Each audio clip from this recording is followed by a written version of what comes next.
Notebook आपके notes की तरह है पाइथन में। पाइथन बहुत ही सिंपल लैंग्वेज है। हम सबसे पहले बेसिक कमांड के साथ चलते हैं।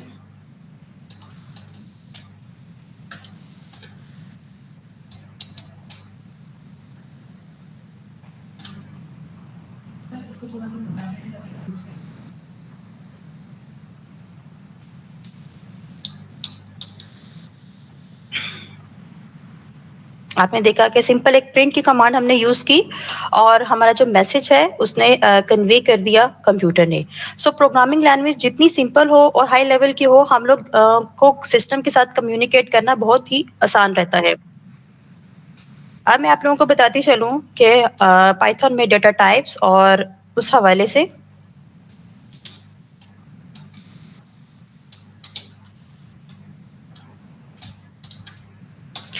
वेरिएबल क्या होता है। आपको पता है कि हम किसी भी नेम को कुछ वैल्यूज अगर असाइन कर देते हैं स्टैटिस्टिक्स में तो हम उसको वेरिएबल कहते हैं। सेम इसी तरह पाइथन में भी है। हम अगर किसी अल्फाबेट को कोई वैल्यू असाइन कर रहे हैं तो वो हमारे पास क्या होगा, वेरिएबल होगा।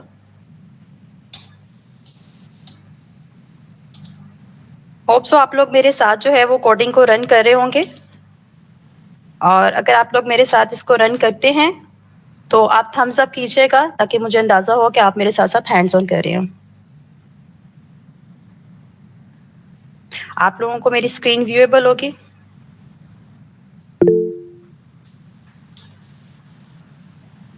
ओके, ये देखा कि आपने बहुत ही सिंपल सी कमांड थी जिसमें हमने वेरिएबल को बताया कि वेरिएबल को कोई वैल्यू असाइन करिए और उन वेरिएबल्स का सम हमने किया प्रिंट की कमांड के साथ, और हमें उसने हमारी जो वेरिएबल की वैल्यूज है उसको सम करके आउटपुट दे दिया।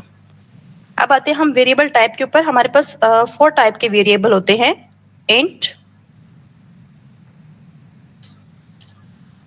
बेसिकली ये होल नंबर को रिप्रेजेंट करता है।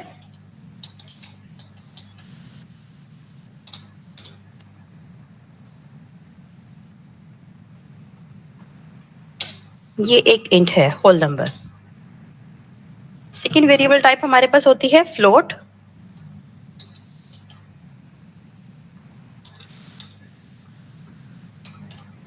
जो कि किसी भी डेसिमल को शो करता है।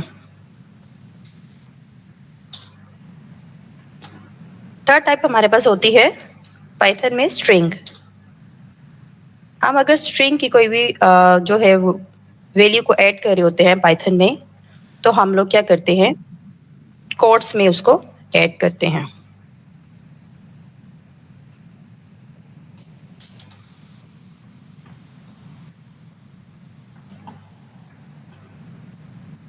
अब हम चाहते हैं हम इसको प्रिंट कर दें, हमारी आउटपुट में ये शो हो जाए, तो हम इसको प्रिंट कर सकते हैं।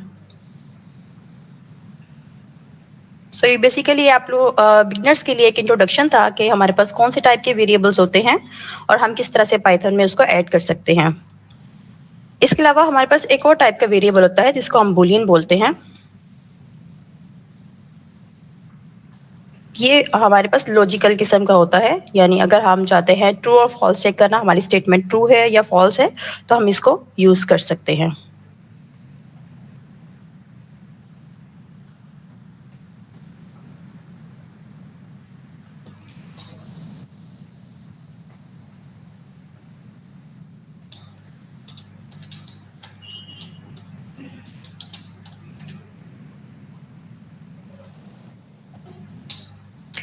ओके, पाइथन में सेकेंड स्टेप हमारे पास क्या होता है कि हम लोग लाइब्रेरीज के बारे में एक नॉलेज हो। हमारे पास जो मेन लाइब्रेरीज होती हैं पाइथन में वो यूज की जाती हैं पेंडास, नमपाई, मैटप्लोटलिब, सीबॉन, साइकिट-लर्न। अच्छा, जो पेंडास है उसको हम लोग इंपोर्ट कर सकते हैं पीडी।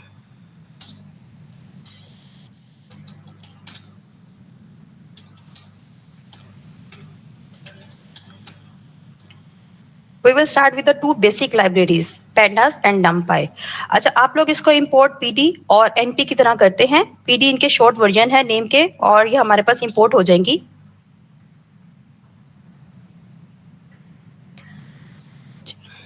पेंडस का यूज जो है वो क्या होता है, ये डाटा मैनिपुलेशन एंड रीडिंग के लिए यूज किया जाता है, डाटा को रीड करने के लिए, इंपोर्ट करने के लिए, और डाटा मैनिपुलेशन के लिए जो पेंडास है वो यूज किया जाता है। नमपाई बेसिकली मैथमेटिकल ऑपरेशंस और एनालिसिस के लिए यूज किया जाता है। तो हम एक एग्जांपल जो है वो देख लेते हैं इस हवाले से।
होप सो आप लोग मेरे साथ जो है कोड को टाइप कर रहे हैं।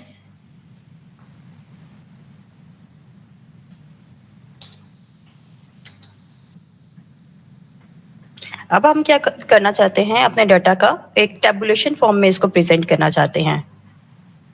तो हम लोग पेंडास का पीडी डॉट लिखेंगे, डेटा का डी कैपिटल, फ्रेम का F capital, data frame, and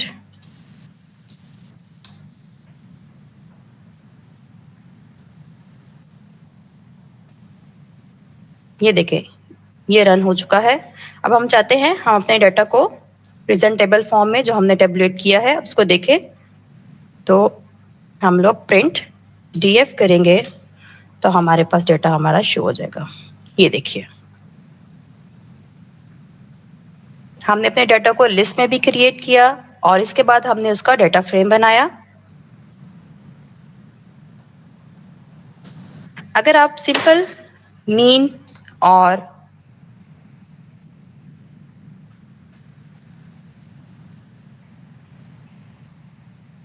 standard deviation चाहते हैं तो आप सिंपली लिखेंगे डीएफ डॉट मीन प्रिंट के साथ, तो आपके पास उसका मीन आ जाएगा और आपको डाटा टाइप भी बता दी जाएगी कि ये एक फ्लोट है यानी डेसिमल मीन है।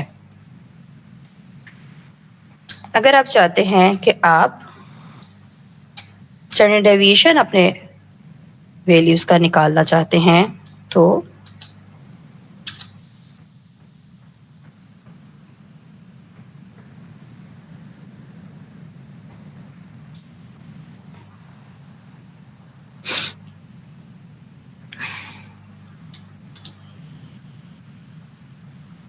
ओके ये आपके पास स्टैंडर्ड डेविएशन आ गया।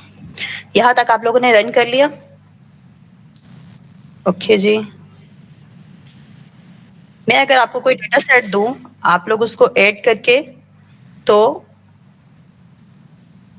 मीन मीडियन मोड उसका निकाल सकते हैं। अब हम आते हैं हमारे बिल्ट इन डेटा सेट्स की तरफ,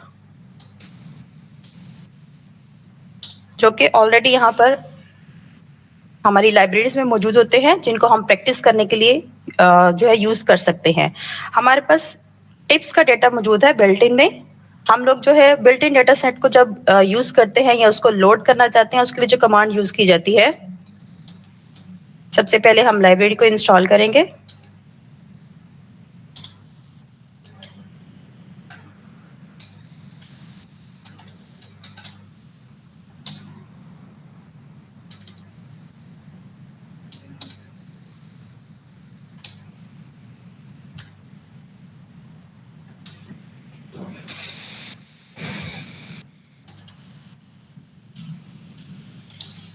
कोट्स के अंदर आपने अपने डेटा सेट को मेंशन करना है पैरेंथेसिस में। अब आप चाहते हैं कि अपने डेटा सेट की फर्स्ट 5 रोज और तमाम वेरिएबल की इंफॉर्मेशन हमें पाइथन के जरिए मिल जाए, तो हम लोग क्या कमांड देते हैं, df.head पैरेंथेसिस के साथ। ओके, ये देखिए हमारे पास जो बिल्ट इन डेटा सेट मौजूद था टिप्स का, उसके अंदर हमारे पास जो वेरिएबल्स हैं टोटल बिल के नाम से है टिप, जेंडर है हमारे पास, smoker, day, time and size. और आप देख रहे हैं कि फर्स्ट 5 रोज आपको शो हो रही हैं, और जो नंबर 1 रो है वो 0 के साथ शुरू होती है हमारे पास पाइथन में। इसके बाद अगर हम चाहते हैं कि हम अपने डेटा की इंफॉर्मेशन लें कि वो किस टाइप का वेरिएबल है, तो हम लोग कमांड देते हैं डेटा इन्फो की।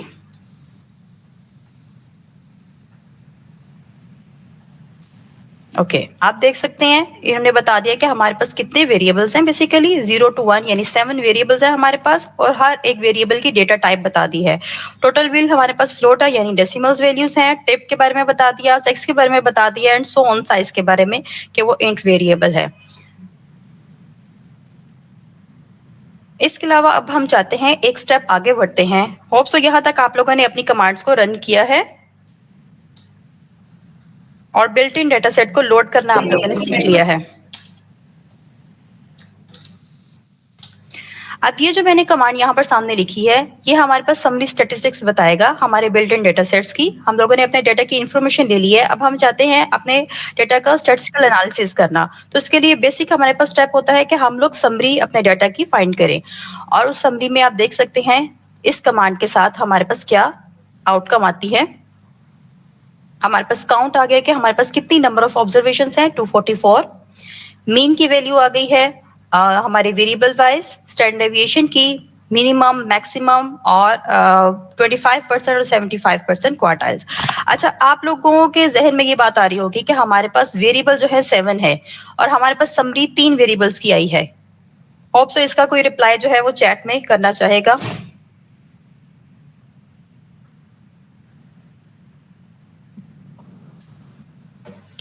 एक्चुअली टाइम हमारे पास बहुत शॉर्ट है, तो हम लोग जरा इसको थोड़ा सा कर रहे हैं, वरना आप लोगों के साथ कम्युनिकेट किया जाता प्रॉपर्ली।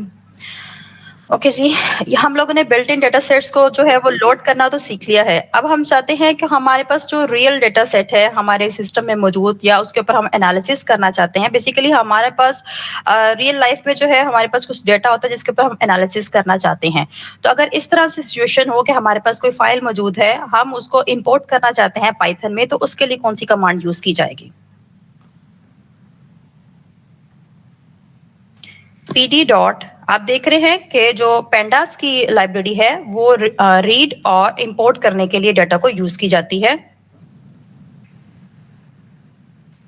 अच्छा, यहाँ से बेसिकली जो इसकी कमांड होती है वो है कि आप लोग अपनी फाइल का नेम लिखते हैं। आप लोगों के अच्छा, मैं यहाँ एक चीज बताती चलूँ कि पार्टिसिपेंट्स के साथ जो रियल डेटा सेट की फाइल है वो ऑलरेडी आपके रजिस्टर्ड ईमेल्स में शेयर कर दी गई है। आप लोगों ने क्या करना है, उस फाइल को ओपन करके आप लोगों ने कॉपी एज पाथ कर लेना है। काइंडली अपनी जो फाइल्स आपके पास डेटा सेट की आपको प्रोवाइड की गई हैं, आप लोग उसको ओपन करें। ओपन करने के बाद उसको कॉपी एज पाथ कीजिएगा। उस पाथ को आप लोगों ने इस पैरेंथेसिस में पेस्ट कर देना है, और एरर इस कमांड में ना आए तो उसके लिए हम एक आर की कमांड यूज करते हैं, आर का वर्ड यूज करते हैं।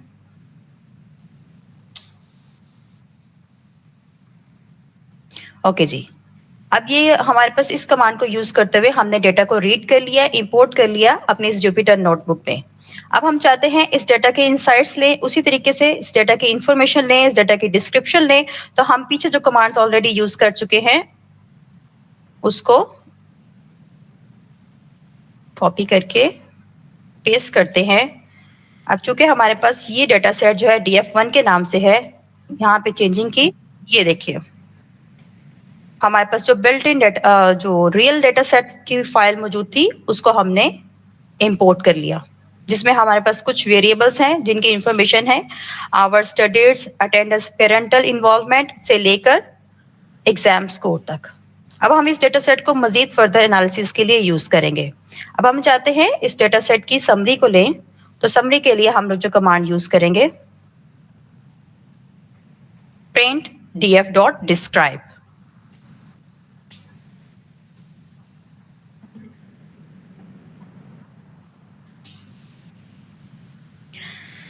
जी, अब आप देख रहे हैं कि हमारे पास जो रियल डेटा सेट आया था उसका हमारे पास समरी आ गई है, समरी स्टैटिस्टिक्स, जिसमें काउंट से लेके मैक्सिमम वैल्यू तक हमारे पास मौजूद है। अब इस तरह से हमारे पास डेटा को समझना बहुत आसान है। अब आप देख रहे होंगे कि df1 के साथ इसको नहीं हमने रन किया तो वो प्रीवियस डेटा की समरी आ गई थी। This one is for the df1। Okay, hour studies की जो हमारे पास मीन है वो 19.9 है, यानी इसकी रेंज 20 है। स्टैंड डेविएशन 6 है हमारे पास। इसी तरह से अटेंडेंस की 80 है और जो स्टैंड डेविएशन है वो हमारे पास 12 आ रहा है। सो इस मीन और स्टैंड डेविएशन के साथ हम अपने डेटा की यूजफुल इनसाइट्स को यूज कर सकते हैं फॉर फर्दर एनालिसिस। ओके, अब आते हैं हम लोग एक्सप्लोरेटरी डेटा एनालिसिस की तरफ, जिसमें हमारे पास जो बेसिक कमांड यूज की जाती है वो यूज की जाती है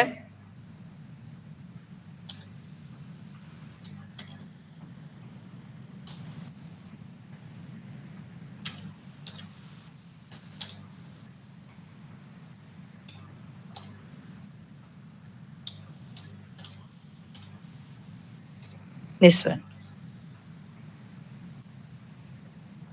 अब हमारे पास क्या आ गया, कोरिलेशन आ गया।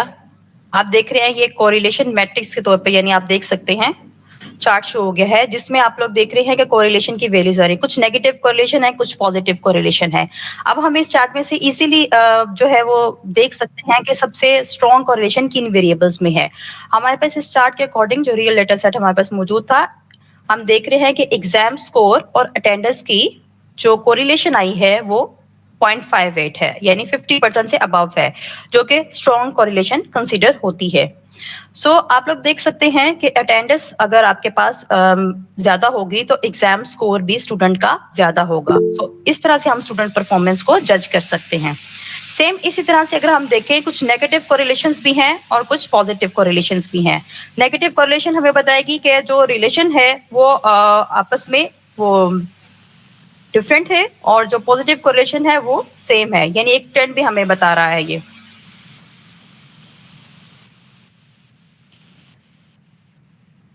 ओके, नेक्स्ट आते हैं हम लोग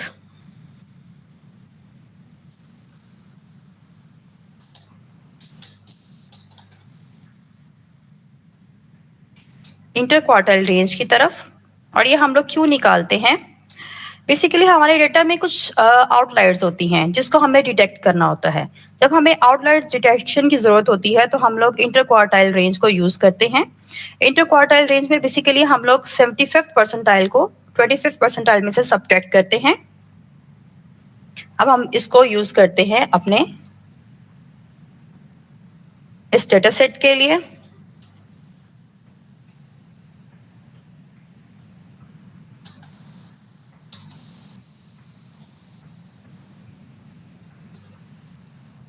जो हमारा वेरिएबल होगा, यहाँ पर हमारा वेरिएबल है एग्जाम स्कोर, क्योंकि उसकी कोरिलेशन स्ट्रॉन्ग आ रही है। ये देखिए, हम निकालना चाहते हैं इसका क्वांटाइल 25।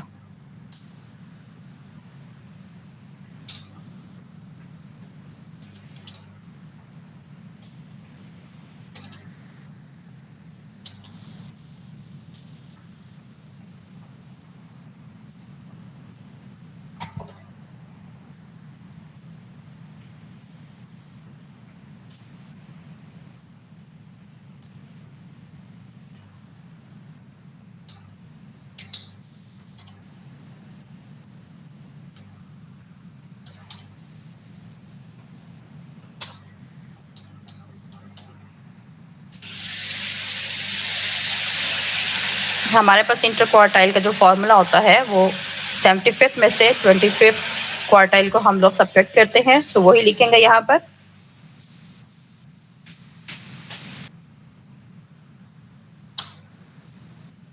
मैम df1 यूज करें I think data set. Okay, thank you.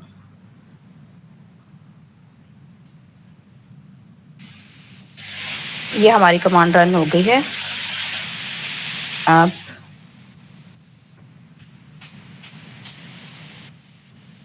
को प्रिंट करना चाहते हैं तो हमारे पास हमारी इंटरक्वार्टाइल रेंज की वैल्यू आ जाएगी।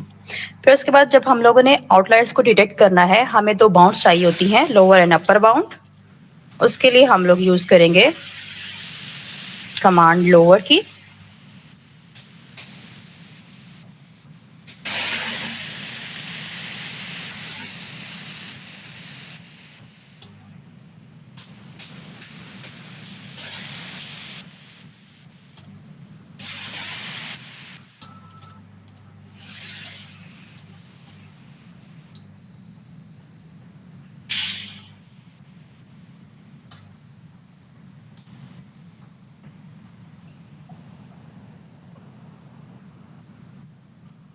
ये हमारे पास आ गई।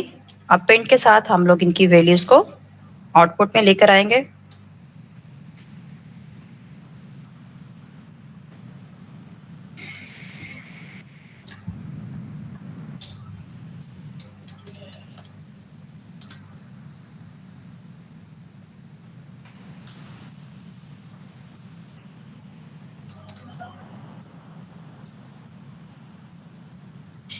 हमारी लोअर अपर बाउंड आ गई। अच्छा, हम इसको चेक कर सकते हैं कि इस तरीके से हमारी जो वैल्यूज जो 59 के ब्लू और 75 से अबव होंगी वो बेसिकली हमारी आउटलायर्स कंसीडर किए जाएंगे। अच्छा, आउटलायर डिटेक्शन के लिए एक जो विजुअलाइजेशन है बॉक्स प्लॉट वो भी यूज किया जाता है ग्राफ। उसके लिए मैडम अंबर जो है वो आपको गाइड कर देंगी। मैं आपको थोड़ा सा इसको एक्सप्लेन करती चलती हूँ। क्या हम लोगों ने अगर आउटलायर्स को डिटेक्ट कर लिया है तो हम लोग उसके लिए कौन सी कमांड को यूज कर सकते हैं। अच्छा,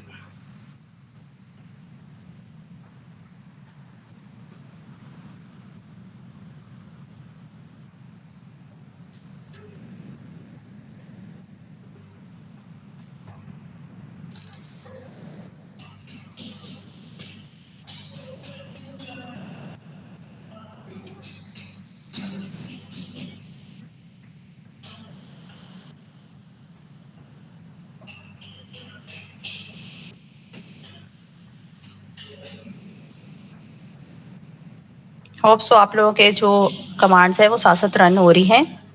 so it is very interesting जब आपकी कमांड्स रन होती हैं तो आप लोगों के लिए थोड़ी सी मोटिवेशन मिलती है फॉर नेक्स्ट कोडिंग।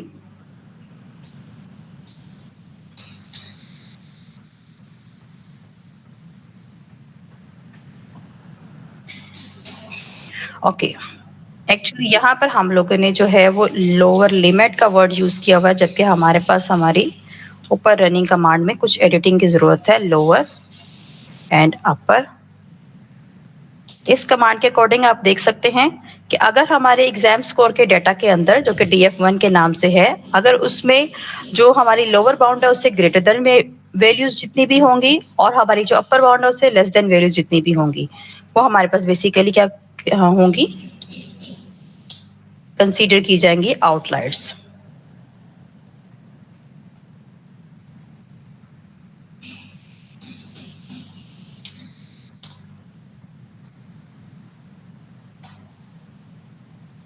आप देख सकते हैं हमारे पास जो आउटलायर्स हैं वो डिटेक्ट हो चुकी हैं। आफ्टर डिटेक्टिंग आउटलायर्स हमारा जो ओरिजिनल डेटा साइज था वो 6607 था और 20 कॉलम्स थे हमारे पास। इसी तरह जो क्लीन डेटा साइज है हमारे पास वो 6503 है और 20 कॉलम्स हैं।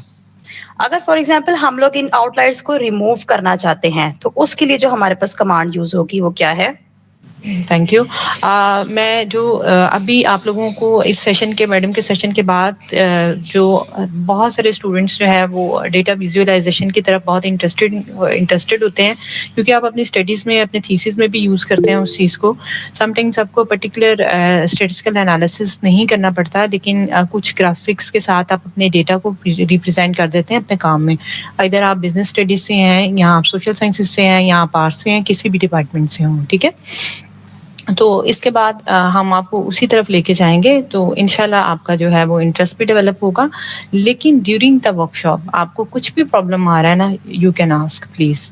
आप अपने क्यूरीज़ यहीं पे सॉल्व करें। ये सेशन रखने का मकसद ही ये है कि ज़्यादा से ज़्यादा लोगों को अवेयर किया जाए, लोगों को पाइथन की इम्पोर्टेंस के बारे में भी बताया जाए।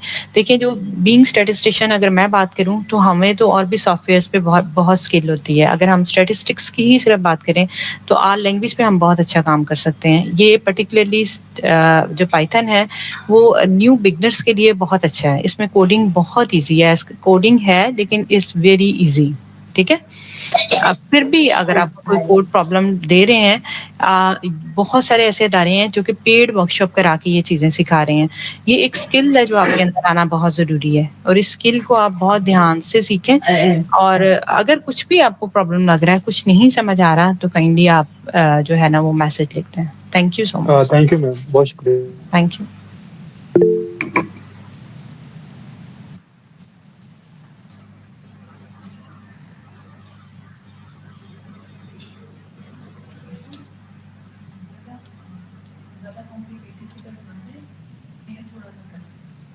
ठीक है।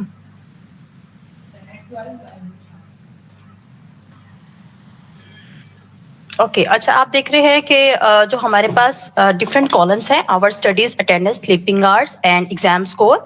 उसमें हम लोगों ने जो डिफरेंट वेरिएबल को एक साथ उनमें आउटलायर्स को डिटेक्ट किया है, और उसके लिए एक कंप्लीट जो हमारे पास कोड है वो मैंने आपके सामने शो किया है, जिसमें हम लोगों ने एक लूप यूज की है for col in columns. Q1 is equals to DF1 col dot quantile, यानी 25th जो क्वांटाइल है। इसी तरह से Q3 is equals to DF1 col dot quantile 0.75, यानी हमारे पास इस कॉलम के अंदर जो 25th और 75th परसेंटाइल है उसको निकालना है।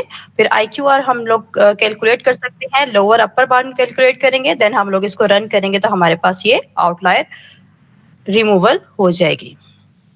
अच्छा, आउटलायर्स को रिमूव करना जरूरी क्या होता है, आप लोग जानते हैं कि ये हमारी एवरेजेस को डिस्टॉर्ट कर सकता है, ये बायस रिग्रेशन मॉडल्स क्रिएट कर सकता है, ये हमारी प्रेडिक्शन को की एक्यूरेसी को खराब कर सकता है। सो इसके लिए हमारे पास जो रिमूविंग आउटलायर्स की टेक्निक है उसको डेटा साइंस में सीखना बहुत जरूरी होता है।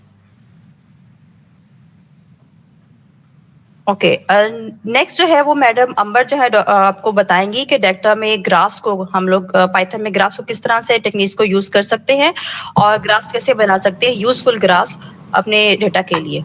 Over to you doctor Ambar.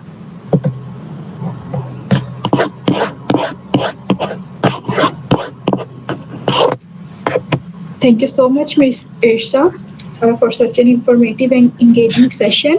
We truly appreciate the practical insights you shared with our participants. Now, it's my great pleasure to invite our second resource person, Dr. Amber Asgar, in charge Department of Statistics, Virtual University of Pakistan.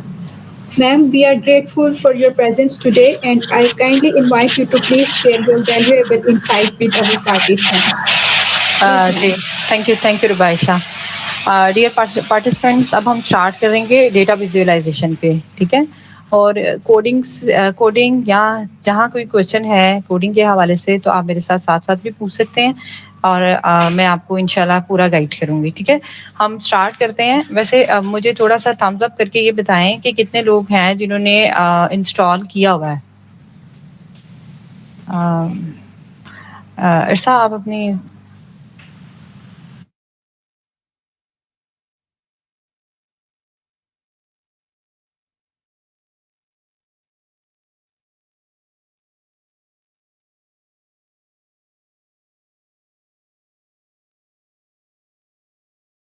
जी, बहुत अच्छा है कि आप लोगों ने install किया हुआ है। इन चीज़ों को समझना, जब आप सॉफ्टवेयर साथ में इंस्टॉल करते हैं तो आपको बहुत समझ आती है, ठीक है? अब हम स्टार्ट कर देते हैं। विजुअलाइजेशन के लिए हमने 2 लाइब्रेरीज़ को इंपोर्ट करना है। तो आप इंपोर्ट करें, एक तो सीबॉर्न को करें, जो कि ऑलरेडी आपने की होगी। सीबॉर्न लाइब्रेरी को इंपोर्ट करें एज़ SNS, और दूसरी एक लाइब्रेरी आपने इंपोर्ट करनी है,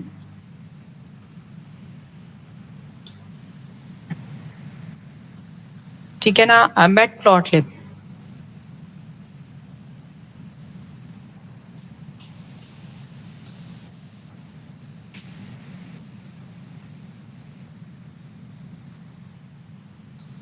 SPLT, ठीक है। इसी के साथ हम काम करेंगे। सारे जो हम अपने ग्राफिकल रिप्रेजेंटेशंस करेंगे, जो ग्राफ बनाएंगे, इन दोनों लाइब्रेरीज के साथ करेंगे, ठीक है। इसको हम रन कर लेते हैं। ये दोनों लाइब्रेरीज इंपोर्ट हो गई हैं। अब हम अपने डेटा को जो है वो लोड कर लेते हैं, ठीक है। क्योंकि मैडम अभी टिप्स के डेटा पे काम कर रही थी, तो मैं टिप्स वाले डेटा को ही लोड करती हूँ। और इसमें हमने SNS की लाइब्रेरी को यूज़ करते हुए लोड की कमांड देनी है, ठीक है। Load underscore data set. और वो डेटा सेट कौन सा है, हमने पैरेंथेसिस में लिखना है उस डेटा सेट्स को, और कोड्स के अंदर हम उस डेटा सेट्स का नाम लिख देते हैं, ठीक है जी।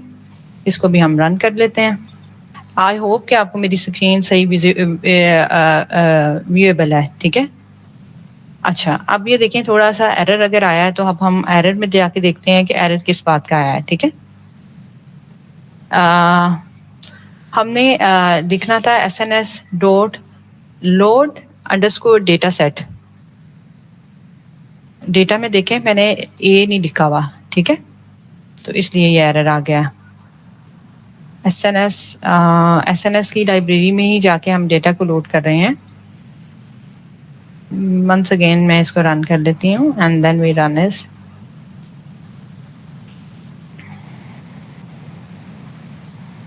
आई डोंट नो ये क्यों एरर आ रहा है, दोबारा से देख लेते हैं। SNS की लाइब्रेरी को रन कर लेते हैं।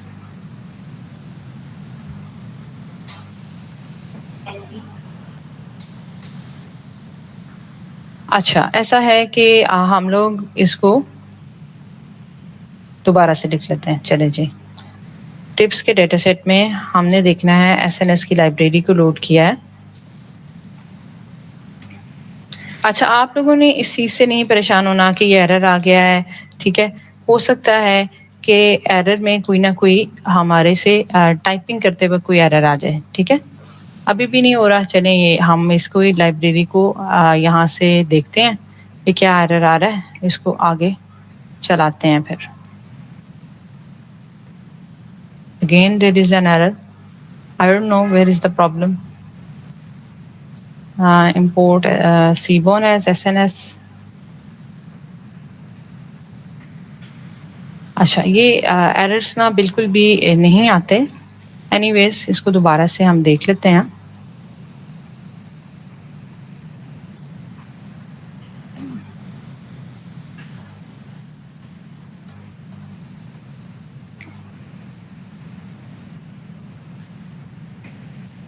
ये देखें, जब हम इंपोर्ट कर रहे हैं तो ये इंपोर्ट हो रहा है डेटा, ठीक है।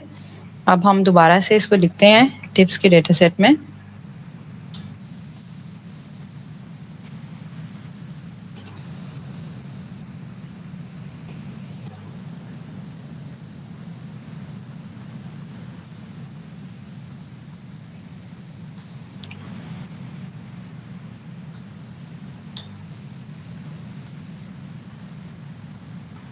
Again there is an error. Ma'am वो कह रहा है कि SNS नॉट डिफाइंड। मैंने पूछा उससे। हाँ जी, नहीं इशू, हाँ जी, लेकिन SNS तो हमने पहले से डिफाइन कर दिया ना उसे। इंपोर्ट सीबॉर्न एज SNS लिखा हुआ है हमने, लेकिन ये एरर क्यों आ रहा है? एक मिनट ठहरें, मैं देखती हूँ उस एरर को। हाँ, ये ना इसमें जो हमने नोटबुक खोला हुआ था ना, इसमें कोई एरर आ रहा था, ठीक है। इस नोटबुक में ये देखें, ये अभी तक नहीं रन हो रहा। मैंने एक और नोटबुक खोल ली है और उसमें मैंने सेम कमांड को रन किया है, ये देखें। और इधर मैंने DF3 लिख दिया है। आप कुछ भी नाम दे सकते हैं, डेटा नाम दे सकते हैं, कुछ भी नाम दे सकते हैं, ठीक है। और उसको खोल के तो फिर हमने इसको रीड कर लिया। अच्छा, हमारा पर्पस क्या था कि हम डेटा को देख सकें कि इसमें कितने न्यूमेरिकल हैं कॉलम्स और कितने जो हैं हमारे पास क्वांटिटेटिव हैं या क्वालिटेटिव हैं, ठीक है। तो आप देख सकते हैं कि हमारे पास टोटल बिल वाला कॉलम और इसी तरह का साइज है हमारे पास, और टिप है। ये हमारे पास न्यूमेरिक है, यानी हम वही ग्राफ्स इस पे बना सकते हैं, वही ग्राफ्स जो कि न्यूमेरिक डेटा को यूज़ करते हुए बनता है।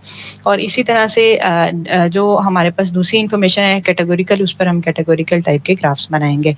अच्छा स्टूडेंट, इसमें मैं एक चीज़ और आप लोगों को बताना चाहती हूँ कि कोई भी डेटा टाइप आपके पास हो, किसी तरह का भी आपके पास डेटा हो, तो आपने फर्स्ट ऑफ ऑल इस चीज़ को कंसिडर करना है कि आपके वेरिएबल्स किस टाइप के हैं, ठीक है। जब आपको ये पता होगा कि आपके वेरिएबल्स किस तरह के हैं, तो फिर ही आप अच्छी ग्राफिकल रिप्रेजेंटेशन कर सकते हैं, ठीक है।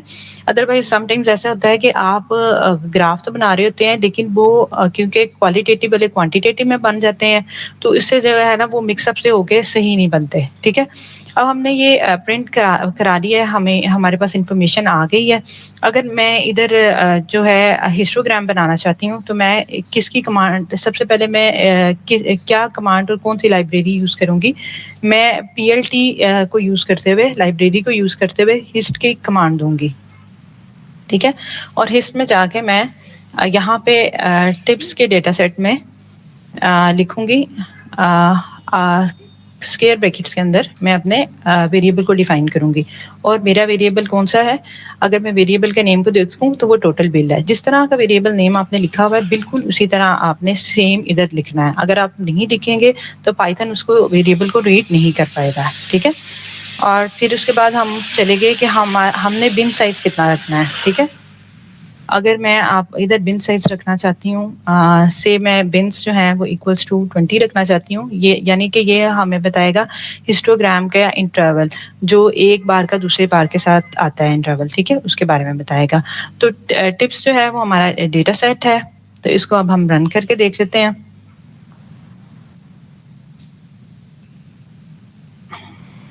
ठीक है, इसमें ये देखें उन्होंने PLT को कहा है कि ये नहीं हो रहा, ठीक है। अगर मैं यहाँ पे टिप्स की जगह DF3 लिख देती हूँ क्योंकि अब मैंने अपने डेटा को DF3 के साथ डिफाइन किया हुआ है,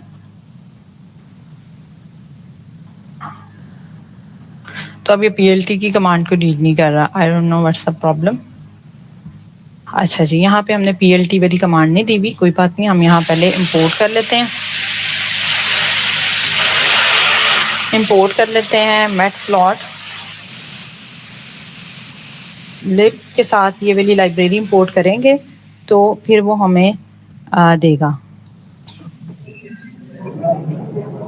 ठीक है, इसको हम रन करते हैं। ये देखें उसने हमें हिस्टोग्राम बना दिया है, ठीक है, हिस्टोग्राम हमारे पास आ गया है, ठीक।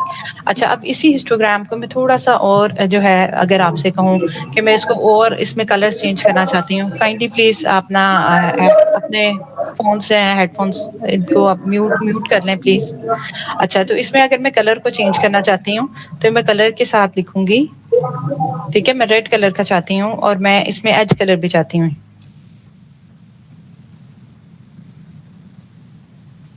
तो मैं एज कलर कौन सा चाहती हूँ, से मैं ब्लैक चाहती हूँ तो मैं ब्लैक लिख देती हूँ, ब्लू, कुछ भी आप लिख सकते हैं, ठीक है। और इसको अब हम रन करके देखते हैं। ये देखें ये हमारे पास जो है वो रन हो जाता है। अच्छा, ये डिस्ट्रीब्यूशन आपको क्या बता रहा है, ठीक है। इसको हमने यहाँ पे जाके हम टाइटल भी दे सकते हैं, यानी PLT डॉट टाइटल आप अपने उसको देना चाहते हैं, ठीक है। टाइटल आप क्या देना चाहते हैं अपने ग्राफ को, क्या टाइटल देना चाहते हैं, ठीक है। तो हम टाइटल अगर हिस्टोग्राम का देना चाहते हैं या हम देना चाहते हैं डिस्ट्रीब्यूशन ऑफ टोटल बिल का, मैं दे देती हूँ यहाँ पे, ठीक है। ये मैंने टाइटल दे दिया है, इसको हम रन करते हैं तो ये देखें ये डिस्ट्रीब्यूशन ऑफ टोटल बिल आ गया है, ठीक है।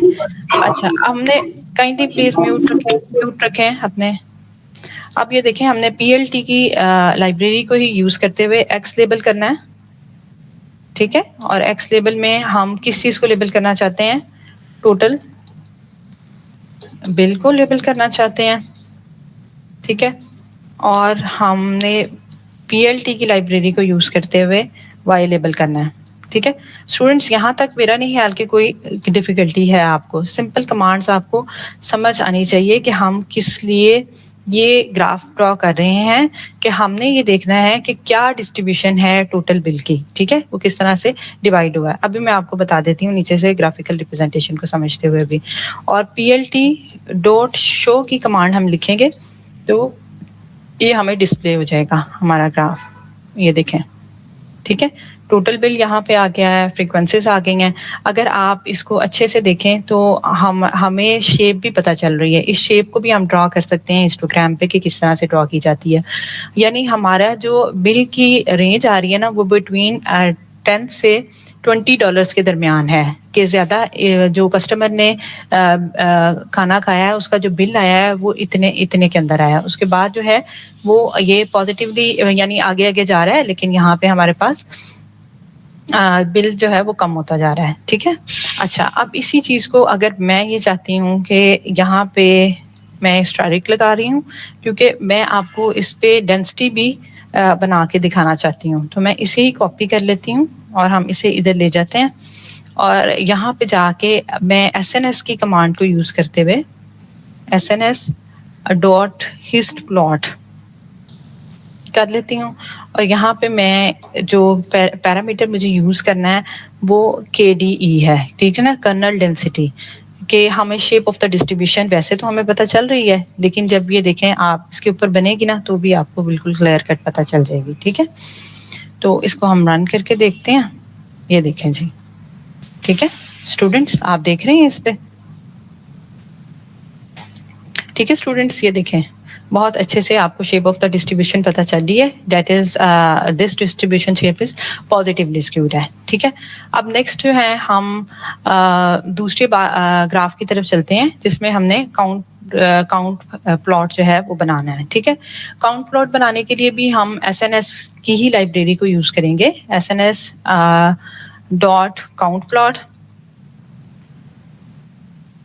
और इसमें हम शो कर देते हैं x हमारा जो वेरिएबल है, क्योंकि हम काउंट प्लॉट बनाना चाहते हैं कि हमारे पास जो नंबर ऑफ कस्टमर्स हैं पर डे के हिसाब से वो हमें पता चलने चाहिए कि कितने कस्टमर्स ने ज्वाइन किया और कितने कस्टमर्स जो हैं वो आए थे, मंडे को कितने थे, थर्सडे, इसी तरह से सैटरडे, संडे कितने नंबर ऑफ कस्टमर्स थे, ठीक है। तो x वेरिएबल को डिफाइन करते हैं, हम कोट्स में डे लिख लेते हैं और उसके बाद हमारा जो डेटा है वो इक्वल्स टू, यहाँ पे टिप्स क्योंकि हमने शुरू में डिफाइन किया था, हम यहाँ पे DF3 भी लिख सकते हैं क्योंकि हमने अपने डेटा को इससे डिफाइन किया हुआ है, ठीक है जी। और ब्रैकेट क्लोज करते हैं और इसे रन करके देखते हैं, ठीक है। ये देखें जी, ये डेटा हमारा बन गया। अगर आप इस ग्राफ को देखें तो इस ग्राफ में आप को बिल्कुल क्लियर कट पता चल रहा है कि हमारे पास सैटरडे को सबसे ज़्यादा कस्टमर्स आए हैं, ठीक है, और क्या है रेशो। अच्छा, इसके बाद अगर मैं ये चाहती हूँ कि इसमें भी लेबलिंग वैसे ही की जा सकती है, सेम कमांड्स हमने यूज़ करनी है, और नेक्स्ट हम जो है वो बार प्लॉट की तरफ चलते हैं क्योंकि मेरी मैक्सिमम कोशिश यही होगी कि मैं आपको अच्छे से प्लॉट्स के बारे में बता सकूं। अच्छा स्टूडेंट्स, अभी मुझे बताइएगा, मुझे फीडबैक दीजिएगा कि कितने लोग हैं जिनको समझ आ रही है और कोई प्रॉब्लम तो नहीं आ रहा है। जी थम्स अप करके बताइएगा।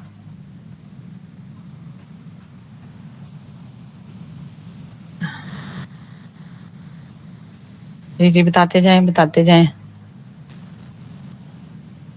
चलें, वेरी गुड कि अगर आप लोगों को समझ आ रही है। और समथिंग ऐसा होता है कि आपकी लाइब्रेरीज को इंपोर्ट होना बहुत अच्छे से ज़रूरी है, कोई टेक्निकल एरर आ जाता है, लेकिन आप ये नहीं समझें कि हमारी वो चेंज हो गई हैं या क्या प्रॉब्लम उसमें किस तरह से है, ठीक है जी। अच्छा, अब हम बार प्लॉट की तरफ आते हैं। तो बार प्लॉट में जाके हमने SNS की लाइब्रेरी को यूज़ करते हुए बार प्लॉट लिखा है। बार प्लॉट हमने किसका बनाना है, हमने एवरेज टोटल बिल का बनाना है कि जेंडर के हिसाब से देखें कि किस जेंडर ने कितना बिल जो है वो कंज्यूम किया है, ठीक है, कितना खाना जो है वो परचेज किया है। तो इसके लिए हम अपने एक्स एक्सिस को डिफाइन करेंगे फर्स्ट ऑफ ऑल, और एक्स एक्सिस में क्योंकि हमारे पास जेंडर है तो जेंडर में जो कॉलम में हमारे पास जेंडर को डिफाइन किया गया है वो सेक्स के वर्ड से डिफाइन किया गया हुआ है, तो हम वही लेंगे। और इसी तरह से वाई एक्सिस पे जाके हम लोग जो है वो टोटल जो बिल है हमारे पास आया है उसको देख लेते हैं, ठीक है जी। और साथ में हम अपने डेटा को डिफाइन कर लेते हैं कि वो हमारे पास DF3 है, ठीक है। और इसको हम रन करते हैं। ये देखें जी, ये हमारे पास मेल और फीमेल का आ गया, यानी मेल मेंबर्स ने ज़्यादा खाना बिल बना है उनका और फीमेल्स का कम बना है, ठीक है। इसी तरह से इसको मज़ीद अच्छा और खूबसूरत बनाने के लिए वही दोबारा हम कोडिंग को यूज़ कर सकते हैं, कमांड्स को, जैसे कलर की कमांड यूज़ कर लेते हैं। कलर अगर आप अब ब्लू ये ऑलरेडी है बाय डिफ़ॉल्ट, सपोज करें कि मैं ग्रीन में चाह रही हूँ, ठीक है, तो मैंने ग्रीन कर दिया और एज कलर जो है वो एज कलर इक्वल्स टू मैं करती हूँ कि मुझे ब्लैक में चाहिए, ठीक है जी। एज कलर मैंने ब्लैक में किया है और अब हम इसे रन करके देखते हैं कि इसके साथ कैसे आता है हमारे पास। ये देखें जी, ठीक है, ये आपके पास वैसे ही जैसी आपने इंस्ट्रक्शंस दी हैं उसी तरह की ग्राफिकल रिप्रेजेंटेशन आपके सामने शो हो रही है, ठीक है। नेक्स्ट हमने बनाना है बॉक्स प्लॉट, जो कि बहुत अहम है, ठीक है। बॉक्स प्लॉट किस हवाले से अहम होता है कि ये हमें जो है समरी ऑफ द डेटा बताता है, ठीक है, डेटा की समरी बताता है। ये मैं थोड़ा सा एक्सप्लेन करना चाहूँगी आप सब लोगों को, जो कि स्टेटिस्टिक्स के नहीं हैं, जिसमें हमारे पास हम देखते हैं कि डेटा में मिनिमम वैल्यू कौन सी है, मैक्सिमम वैल्यू कौन सी है, डेटा की मीडियन यानी कि मिडल वैल्यू कौन सी है, और उसमें 25% ऑफ द डेटा रेंज कितना है और 75% कितना है, ठीक है जी। तो लेट्स स्टार्ट बॉक्स प्लॉट। अब हम ड्रॉ कर रहे हैं, सेम हम एसएनएस लाइब्रेरी को यूज करते हुए बॉक्स प्लॉट को ड्रॉ करेंगे। और बॉक्स प्लॉट हम ड्रॉ करना चाहते हैं टोटल बिल डिस्ट्रीब्यूशन की बाय डे, के डे के हिसाब से, हर डे के हिसाब से देखें कि बिल की डिस्ट्रीब्यूशन किस तरह से की गई है, ठीक है। तो हम एक्स वेरिएबल्स को डिफाइन करते हैं सबसे पहले, और इसी तरह से हम अपने वाई वेरिएबल को डिफाइन करेंगे, जो कि हमारे पास टोटल बिल है। अच्छा, इसको हमने डिफाइन कर दिया है और हम अपने एज यूजुअल हम अपने डेटा को डिफाइन कर लेंगे, ठीक है जी। और डेटा हमारे पास क्या है, डेटा इक्वल्स टू है हमारे पास, डेटा इक्वल्स टू है df3, ठीक है जी। और हम इसके साथ इसको रन करते हैं और इसको देखते हैं। अच्छा, बॉक्स प्लॉट में वो कह रहा है कि ये थोड़ा कोई एरर दे रहा है, उस एरर को हम देख लेते हैं। sns.boxplot, और हमने अपने एक्स वेरिएबल्स को और वाई वेरिएबल्स को डिफाइन किया है, ठीक है, और डेटा को भी यहाँ पे डिफाइन किया है। अच्छा जी, ये देखें एरर यहीं पे नज़र आ गया मुझे कि जब हम यहाँ पे मैंने कोड नहीं लगाया एक, ठीक है, तो ये एरर आ गया। अगर हम यहाँ पे कोड लगाते तो ये एरर ना आता। ये देखें कितने अच्छे से उसने बॉक्स प्लॉट जो है वो शो कर दिया हमारा। और बॉक्स प्लॉट में ये चीज़ है, ये मिनिमम वैल्यू है हमारे डेटा की और ये मैक्सिमम वैल्यू है, ठीक है। ये आउटलायर्स को शो कर रहा है, ठीक। इस आउटलायर्स का ये मतलब है कि यहाँ टोटल बिल की जो रेंज है, यानी बहुत कम लोग हैं जो 30-40 की रेंज में गए हैं, ठीक है, वरना ज़्यादा से ज़्यादा मीडियंस को भी देखते हुए कि मीडियन हर एक का डे के हिसाब से चेंज है, ठीक है। अगर इसी को मज़ीद मैं खूबसूरत बनाना चाहती हूँ, और मैं चाहती हूँ, क्योंकि हमारे पास ना बहुत सारे पाइथन के अंदर पैरामीटर्स होते हैं जो हम यूज़ करते हैं और हम अपनी ग्राफिकल रिप्रेजेंटेशन को बहुत अच्छे से रिप्रेजेंटेबल बना सकते होते हैं, ठीक है जी। तो अगर मैं ह्यू की कमांड जो है यहाँ पे दे देती हूँ, ही इक्वल्स टू मैं लिखती हूँ कि वो ह्यू का मतलब है कि वो कलर्स जो है कलर्स में मेरे पास आएगा, ठीक है, डिफरेंट कलर्स के साथ वो डेज को शो कर देगा। तो यहाँ ये देखें इसने ये डिफरेंट कलर्स के साथ मुझे शो कर दिया है, ठीक है। समटाइम्स हमारी ये रिक्वायरमेंट होती है जब हम समझ लें कि उधर कर रहे होते हैं, अपने प्रेजेंट कर रहे होते हैं चीज़ों को, तो ये रिक्वायरमेंट होती है। अच्छा स्टूडेंट, मैं बार बार आपको एक ही कमांड की तरफ नहीं ले जा रही कि हमने plt.title लिखना है और उसके बाद टाइटल देना है। इसी तरह से हमने plt के साथ जो है .x लेबल और y लेबल करना है, बिकॉज आई होप कि आपने ये अंडरस्टैंड कर लिया है और ये सेम कमांड्स आप हर ग्राफ में यूज़ करेंगे, ठीक है। तो नेक्स्ट हम एक प्लॉट की तरफ चलते हैं जो कि फैसेट प्लॉट है, ठीक है। फैसेट प्लॉट थोड़ा सा एडवांस प्लॉटिंग की तरफ आ जाता है। इस प्लॉट में क्या होता है कि हमारे पास डिस्ट्रीब्यूशन अगर हम देखना चाहते हैं टोटल बिल्स की कि मेल और फीमेल के हिसाब से कितनी आई है, तो उसमें हमारे पास जो है वो डिफरेंट ग्रिड्स जो हैं वो बन जाएंगी प्लॉट्स की। चलें इसको हम एक्सपीरियंस करते हैं। जैसे अगर सपोज करें मैं कोई एक वेरिएबल नेम दे देती हूँ, यहाँ पे जी दिया मैंने, B C D कुछ भी दे सकती हूँ, ठीक है। और मैं SNS की कमांड को यूज़ करते हुए मैं फैसेट लिखती हूँ, FACET है इसको, ठीक है, और इसमें F कैपिटल ही लिखना है और G का ग्रिड भी कैपिटल ही बनाना है, ठीक है।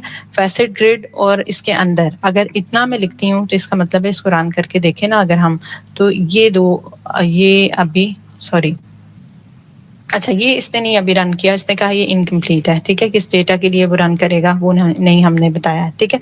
अगर यहाँ मैं बताती हूँ कि DF3 के लिए वो मुझे रन कर दे इसको, ठीक है, कॉलम में जाके वो मेरे पास क्या करेगा कि सेक्स ले ले, क्योंकि मुझे बाय जेंडर ही इसको देखना है, ठीक है। तो इसको रन करके देखते हैं, again there is some problem. DFS मैंने लिख दिया, सॉरी मैंने 3 लिखना था, तो there is a typo mistake. तो ये देखें इसने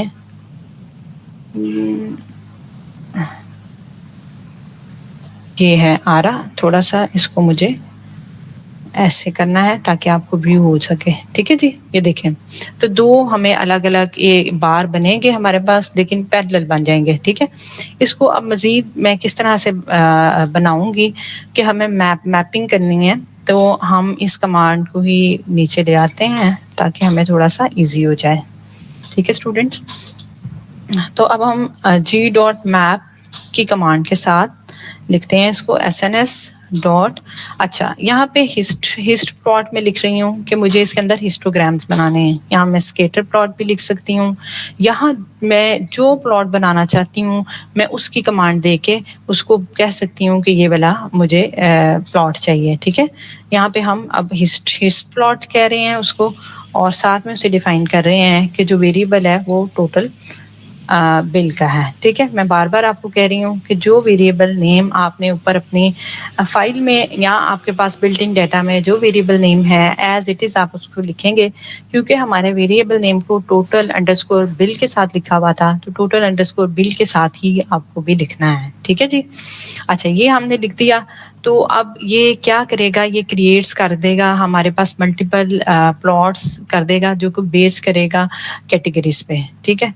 इसको रन करते हैं और ये देखें जी रन करके ये इसमें इस तरह से रन हो गया है, ठीक है, जिसमें टोटल बिल आ रहा है मेल का, सारी उसकी डिस्ट्रीब्यूशन आ रही है और इसी तरह से फीमेल की भी डिस्ट्रीब्यूशन आ रही है, सही है। अच्छा अब इसी को हम दोबारा से कॉपी करते हैं, इसको हम एक और तरह से भी देख सकते हैं। फैसेट प्लॉट की यही खूबसूरती है कि हम डिफरेंट एंगल्स से उनको देख सकते हैं। स्टूडेंट्स अगर आप बोर लगे आपको तो मुझे इंटरप्ट करें, मुझसे पूछ लें, ऐसा ना हो कि आप जो है वो बिल्कुल इंटरेस्ट रहता ना जाए आप लोगों का, तो काइंडली मुझे साथ साथ बताते जाएं अपने इंटरेस्ट का।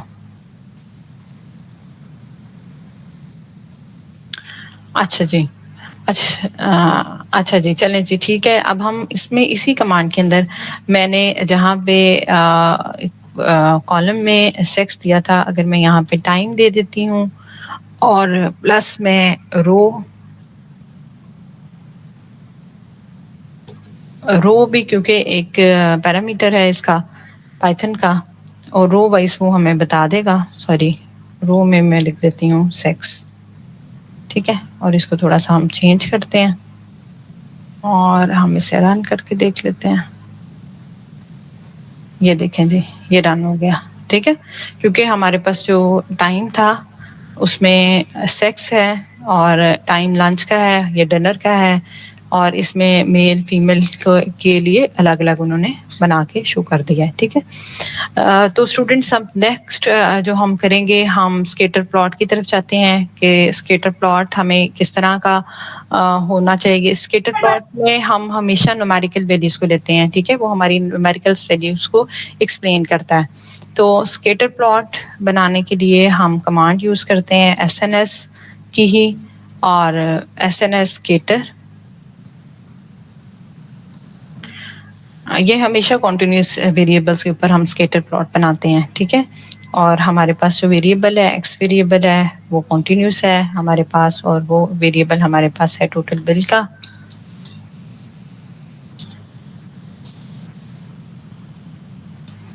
ठीक है जी, और वाई वेरिएबल्स हमारे पास हम देख लेते हैं कि हमारे पास टिप जो थी कि कितनी टिप जो है टोटल बिल के ऊपर कितनी टिप है इसका रिलेशनशिप चेक कर लेते हैं, ठीक है जी।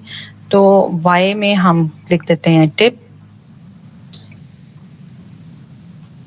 और डेटा हम डिफाइन कर लेते हैं अपना, डेटा इक्वल्स टू हमारे पास था DF3, ठीक है जी। और इसको हम रन करते हैं। ये देखें जी, ये स्केटर प्लॉट बन रहा है और पॉजिटिव रिलेशनशिप बता रहा है। स्केटर प्लॉट हमें फौरन से बता देता है कि क्या दो वेरिएबल्स के दरमियान रिलेशनशिप है। टोटल बिल यानी जैसे जैसे बिल लोगों का बढ़ता जा रहा है तो वो टिप की मकदार भी बढ़ा रहे हैं। जिन्होंने थोड़ा कंज्यूम किया अपने लंच या डिनर पे, ऑब्वियस है वो टिप भी कम देंगे, और इधर इसका पॉजिटिव रिलेशनशिप है। अच्छा, इसमें जो एक और चीज़ मैं आप लोगों को बताना चाहती हूँ वो ये है कि अगर हम इसी को कर देते हैं PLT डॉट फिगर वाली कमांड के साथ फिगर का साइज बताने के लिए, तो मैं फिक्स साइज लिखूंगी क्योंकि साइज भी एक हमारे पास पैरामीटर है जिससे हम हेल्प लेते हैं और अपने ग्राफ्स को उसके अकॉर्डिंगली बना लेते हैं जिसकी हमारे पास रिक्वायरमेंट होती है, ठीक है। तो इसको देखें, इसको रन करते हैं तो ये देखें अब पहले की निस्बत हमारे ग्राफ का ये जो कैनवस है वो चेंज हो गया है, ठीक है। अच्छा स्टूडेंट्स, अगर मैं यहाँ पे फिर थोड़ा सा चेंज कर देती हूँ, से मैं यहाँ पे 4 लिख देती हूँ और मैं जाके इसको रन करती हूँ तो ये देखें कैनवस इस तरह का आ गया है। समटाइम्स जब आप कोई थीसिस कर रहे हैं, अपना रिसर्च आर्टिकल कर रहे हैं, तो आपको उस अपनी ग्राफिकल रिप्रेजेंटेशन को उसमें फिक्स करने के लिए जिस तरह की रिक्वायरमेंट होगी उसके अकॉर्डिंगली आप बना देंगे, ठीक है।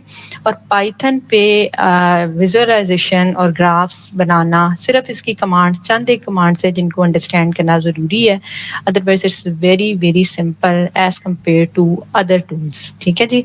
तो पाइथन का ये बहुत फ़ायदा है, सही। इसके अलावा हम थोड़े से एडवांस ग्राफ की तरफ चले जाते हैं, जैसे हम पेयर प्लॉट्स बनाते हैं जो मल्टीपल रिलेशनशिप शो करता है हमारे पास के न्यूमेरिकल वैल्यूज़ का क्या मल्टीपल रिलेशनशिप है, ठीक है जी। तो हम इसमें फर्स्ट ऑफ ऑल वही SNS की लाइब्रेरी को यूज़ करेंगे और पेयर प्लॉट लिखेंगे, सॉरी जी, पेयर प्लॉट लिखेंगे। आप लोगों को नज़र आ रहा है स्टूडेंट्स? अगर नहीं नज़र आ रहा तो मैं थोड़ा सा इसको, आप देखें जी, आपको नज़र आ रहा है। अच्छा, अब हमने पेयर प्लॉट बनाना है। पेयर प्लॉट हमने किस डेटा का बनाना है? हमने DF3 का पेयर प्लॉट बनाना है। हमने अपने डेटा को जिससे शो किया है वो उसका पेयर प्लॉट हमें बना देगा, और ये देखें ये पेयर प्लॉट उसने हमें बना दिया है। यानी डिफरेंट वेरिएबल्स के दरमियान, मल्टीपल वेरिएबल्स के दरमियान जो रिलेशनशिप एग्जिस्ट करता है उसका उसने बताया है कि क्या रिलेशनशिप एग्जिस्ट कर रहा है, ठीक है। इसी ग्राफ को, पेयर प्लॉट को मैं जो है वो एक और तरह से आपको इसको खूबसूरत बनाते हुए भी बताती हूँ कि हम कैसे बना सकते हैं। जैसे मैंने SNS की लाइब्रेरी को यूज़ करते हुए पेयर प्लॉट ही लिखना है। चले मैं कॉपी कर लेती हूँ ताकि हमारा ज़्यादा टाइम कंज्यूम ना हो, and I try my best कि आप लोगों को समझ भी आ जाए। आप स्टूडेंट्स अपने बताएं, अगर आप लोगों को कहीं नहीं समझ आ रहा तो मैं दोबारा से वो कमांड रिपीट कर दूं या मैं दोबारा से आपको वो वाली अंडरस्टैंडिंग के बारे में बताऊं, ठीक है। अच्छा, यहाँ पे मैं चाहती हूँ कि मेरी थोड़ा सा ना ये कलर्स आए मेरे, ये एक ही कलर से रिप्रेजेंट ना करे, ठीक है, मेरे वेरिएबल्स के रिलेशनशिप को। तो मैंने आपको बताया था कि हम कौन सी कमांड देते हैं कलर्स के लिए, ह्यू की कमांड देते हैं, ठीक है। आपने ह्यू की कमांड लिखनी है और साथ में आपने उसमें डिफाइन करना है कि यानी कि जो मेरे मेल और फीमेल हैं कस्टमर्स, उनको वो डिफरेंट कलर्स के साथ डिफरेंशिएट कर देगा, ठीक है। यानी इसे मेल के लिए वो रेड ले लेगा या फीमेल के लिए वो ब्लू ले लेगा, तो इस तरह से वो किस तरह से करता है, ठीक है। फिर हम इसको PLT की कमांड डॉट शो को लिख लेते हैं ताकि हमारा डिस्प्ले भी शो हो सके, ठीक।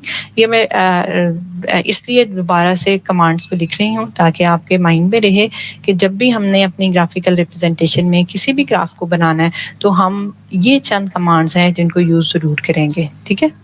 चलें अब हम इसकी तरफ आते हैं, इसको शो कराया, देखते हैं जी क्या बना है। ये देखें जी, ये देखें, ठीक है जी, क्योंकि मैंने इसके नीचे ही लिख दिया था इस कमांड के साथ ही लिख दिया था, इसलिए उसने वो दोनों ही बने रहने दिए हैं। लेकिन आप ये देख सकते हैं कि इसने कितनी खूबसूरती के साथ ये ग्राफ्स जो हैं हमें बना के दिए हैं, ठीक है। और ऐसे ग्राफ हमें हमारी जो है उसको बहुत अच्छे से हम रिप्रेजेंट कर सकते होते हैं अपने डेटा को, ठीक है।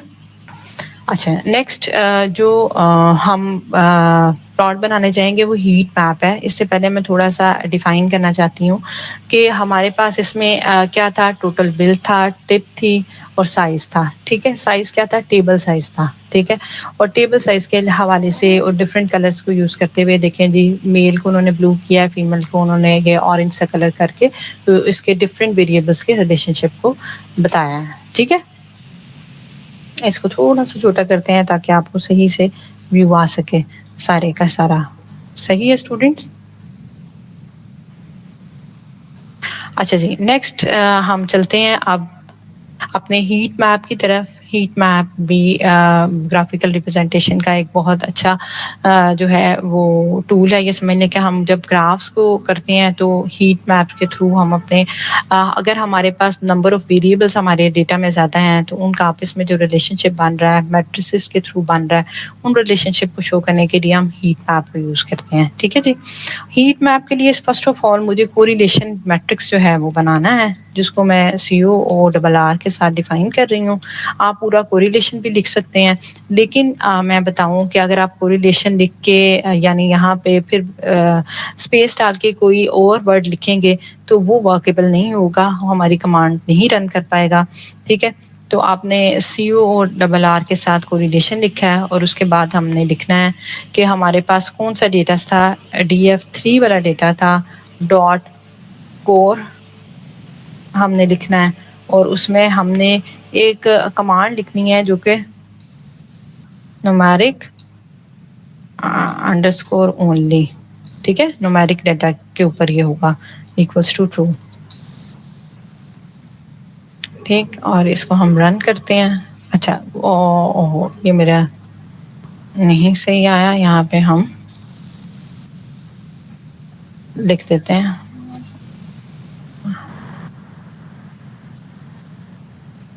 COR numeric underscore true. Numeric की स्पेलिंग ठीक है, NUMERIK C।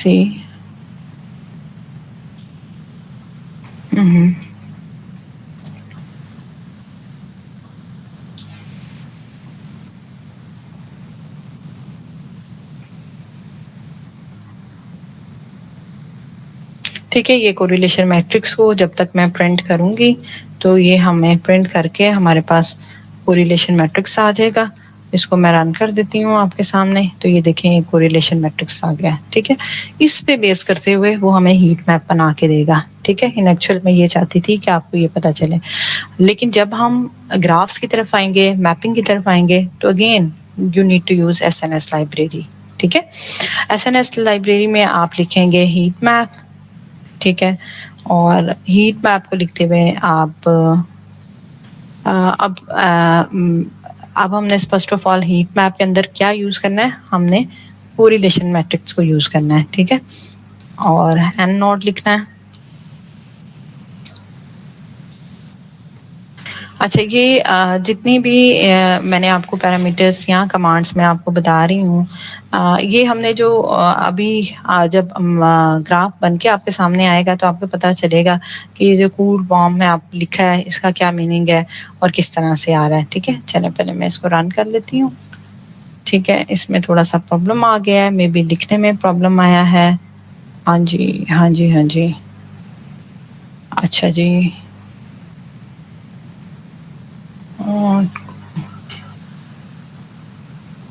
SNS.heatmap, हीट के देखें स्पेलिंग ठीक है, मैप के भी, और कोरिलेशन मैट्रिक्स को हमने CORRR के साथ ही डिफाइन किया हुआ है। और उसके बाद ट्रू है, हाँ जी, इधर हमने ये लिखना है, इसके स्पेलिंग्स में मिस्टेक हो गई है। और ये देखें ये हमारे पास हीट मैप ड्रॉ हो गया है, ठीक है। अच्छा, ये हीट मैप आपको ड्रॉ हो गया है। इसी तरह से आप इसको टाइटल भी दे सकते हैं, चले हम टाइटल की भी कमांड बाद में लिख लेते हैं, पहले हम इसको डिफाइन कर लेते हैं कि ये हीट मैप आपको क्या बता रहा है। इसमें जो स्ट्रॉन्ग है ये रेड के साथ शो कर रहा है कि इनके अंदर स्ट्रॉन्ग रिलेशनशिप है, और इसी तरह से ये यहाँ पे भी जितनी कोरिलेशन हमारी 0 to 1 कोरिलेशन होती है, ठीक है। 0 to 1 का मतलब ये है कि अगर तो वो जैसे ये लाइट कलर है 0.6 है, ये है, is not very strong correlation between the variables, ठीक है। लेकिन अगर मैं बात ये करूँगी कि ये हमारे पास स्ट्रॉन्ग कोरिलेशन है तो वो उसका कलर उतना ही स्ट्रेंथन होगा, यानी हीट मैप की सबसे ज़्यादा कलर पे फोकस होता है कि जो कलर जितना ज़्यादा स्ट्रेंथन होता है, जितना ज़्यादा ब्राइट होता है, हम कहते हैं कि ये कोरिलेशन को उतना ज़्यादा शो कर रहा है, ठीक है। अगर इसमें मैं जाके प्रॉपर्ली इसको देना चाहती हूँ कि मेरे ग्राफ का टाइटल दे, तो अब आप लोगों में से कोई भी एक बंदा मुझे बोल के बता दे कि मैं कौन सी कमांड लिखूंगी, ठीक है। बताएं मुझे जी, रिस्पॉन्स करें ताकि मुझे पता चले आप लोग मेरे साथ साथ हैं टाइटल को शो करने के लिए। जी बताएगा जी, जी बताएं।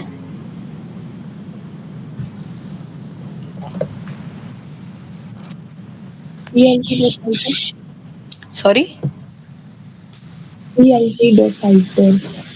हाँ जी, PLT डॉट टाइटल, ठीक है, ये हमने लिख लिया। उसके बाद हमने कोट्स के अंदर टाइटल लिखना है। आप बताएं आप क्या टाइटल देना चाहते हैं, हीट मैप देना चाहते हैं या कोरिलेशन और heat map of tips data set, या आप सिर्फ हीट मैप लिख दें, heat map of tips data set. हाँ, या हम heat map of tips data set भी लिख सकते हैं। ये इट डिपेंड्स ऑन अस कि हम क्या लिखना चाहते हैं, ठीक है। अच्छा, और अगर मुझे डिस्प्ले कराना है तो मैं PLT के साथ क्या लिखूंगी कि वो डिस्प्ले कर देगा मेरे उसको ग्राफ को। वेरी गुड, इट्स मीन्स कि आप लोगों को ये कमांड्स बहुत आसान लग रही हैं और आप लोग साथ साथ इसको लर्न भी कर रहे हैं, ठीक है। ये देखें जी, हीट मैप हमने कर लिया है ऑफ टिप्स डेटा सेट का, और ये हमारे पास शो भी हो गया है, सही जी। अच्छा, नेक्स्ट मैं ये चाहती थी कि मैं आप लोगों को एक जो है वो लाइब्रेरी जो कि पांडस लाइब्रेरी है, आई थिंक सो कि हमने वो पहले इंपोर्ट की हुई है, yes we have already import that library, तो उसके थ्रू ही हम अपने उस पे जाते हैं। जो हमने डेटा फ्रेम हमारे पास होता है, ठीक है, एक डेटा फ्रेम या एक डेटा सेट, DF भी उसको लिख सकते हैं हम, और उसके थ्रू हम PD को यूज़ करते हुए रीड करा लेते हैं अपनी ओन फाइल को, ठीक है। क्योंकि मैडम ने भी वो फाइल यूज़ की थी, तो उसी फाइल को मैं भी आपके साथ जो है ना हम यूज़ कर लेते हैं। उसका पाथ जो है इधर होना ज़रूरी है, उसका पाथ हम कॉपी कर लेते हैं। ये फाइल मेरे ख्याल है मेरे पास यहाँ पड़ी हुई है, अगर आपको व्यू हो रहा हो तो ये कॉपी एज पाथ मैंने इधर से कर लिया कॉपी। कोई भी फाइल है आपकी, ठीक है, जहाँ भी पड़ी हुई है आपने वहाँ लिख देना है। ये कॉपी मैंने की है, ये बहुत लंबा सा आ गया है क्योंकि मेरा पाथ सारा डिफिकल्ट सा है, ठीक है जी। और ये मैं इसको अब रन करती हूँ, रन करके देखती हूँ, ठीक है। तो मैं प्रिंट करा लेती हूँ ताकि मुझे पता चल जाए कि मेरा डेटा जो है वो सही हो गया है, ठीक है। ओह सॉरी, इसको यहाँ पे मैं रन कर लेती हूँ, ठीक है। तो ये मेरा डेटा सेट, वही वाला डेटा सेट जो अभी अभी आप जिस पे प्रीवियसली वर्क कर रहे थे, जिसमें और स्टडीड थे, अटेंडेंस थी और ये सारी चीज़ें इंक्लूडेड थी, ठीक। ये हमारे पास डेटा सेट आ गया। अच्छा, इसमें देखें ये डेटा हमारे पास कितना लंबा डेटा है। आपने फाइल भी वैसे तो खोल के एक्सेल की देखी होगी, और इसमें 6607 रोज हैं, मींस नंबर ऑफ स्टूडेंट्स इतने ज़्यादा शामिल हैं, और 20 कॉलम्स हैं, 20 ऐसे फैक्टर्स हैं जिसका डेटा कलेक्ट किया गया है ये चीज़ देखने के लिए कि परफॉर्मेंस जो है वो स्टूडेंट की किस तरह से होती है, या वो कौन से फैक्टर्स हैं ये स्टूडेंट परफॉर्मेंस पे अफेक्ट होते हैं, ठीक है जी।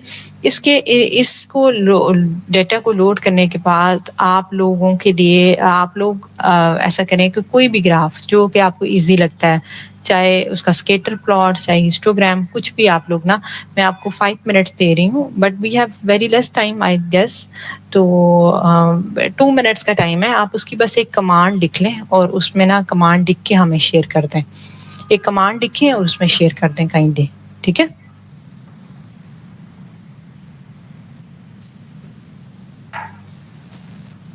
ठीक है जी, लिख रहे हैं कमांड?